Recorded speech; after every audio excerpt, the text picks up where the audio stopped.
Ladies and gentlemen, last time I provided you with weapons. This time I'm providing you with knowledge on how to use those weapons. Hey, John Martin here, PursuePT, and we have our next installment in our core series for kettlebell lifters. So like I said, we went over exercises the last couple videos, and now I want to talk about how to use those exercises, how to program with them. I want to make it clear. You hear me talking a lot about activation before a kettlebell set, or before we get into some serious lifting, and I want to just make sure you understand activation is different than fatigue. What I don't want to do is work out really hard before I do a kettlebell set with my core and then have no core support. So activation means just what it sounds like, really turning that core musculature on, all right? If we do too much, that leads us to fatigue, and that leads us down to the road to nothing good before a long kettlebell set, all right? So what I want to do is use this type of exercise on my off days, stuff that's high rep, long duration, lots of sets. That's more to build your attributes of endurance, you know, the stuff you're going to use during a set. All right, as far as activation, I want it a little bit different. I want it low rep, I want it low set, and I want it high intensity. All right, lots of resistance. So if you're doing some of the band stuff like the paddle-off press, you know, a thick band, really get that core activated. Or like with the carries, heavy weight, but I want short duration. So there's a couple guidelines here.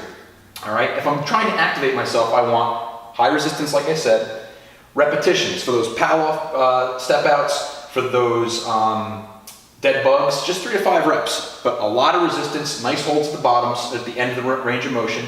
For the farmer's carries, about 30 seconds. All right, and I just want 1 to 2 sets. Beyond that, like I said, you get tired and we end up here if we start throwing big weights around, all right? Now on my off days, that's fine, this is great. I want to build my endurance, I want to build those core attributes, have at it, beat yourself up, but I still don't want to go too crazy. I like 5 reps or more. For the isometrics, over 30 seconds to a minute. And I only want 3 to 5 sets. Beyond this, stuff starts to get strange, and again, you beat yourself up too much. Next time you work out, you might have a problem, all right? Very important, why do I want activation? And this is the last thing to really think about. We talked about it, it's injury resistance, okay? It's also gonna lead to longer, clean form while you lift. If that musculature is turned on, it's not gonna get wonky right away. And then the last 2 things I didn't quite talk about yet were power production and efficiency. I cannot tell you, I'll give you a good example.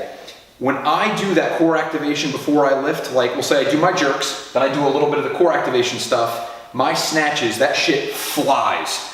Whereas if I don't, I kind of move around with my trunk a lot and I tend to make some goofy errors and the weight feels heavier. Whereas if this is solid, the power I produce in my lower body connects to my belt really, really well. So doing this activation stuff might actually lead to some power production, which in turn will lead to efficiency, longer, better lifting.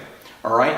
So this is some of the guidelines of what to do with that information, and I have more advanced exercises coming for you, and maybe even a video of me putting it into practice.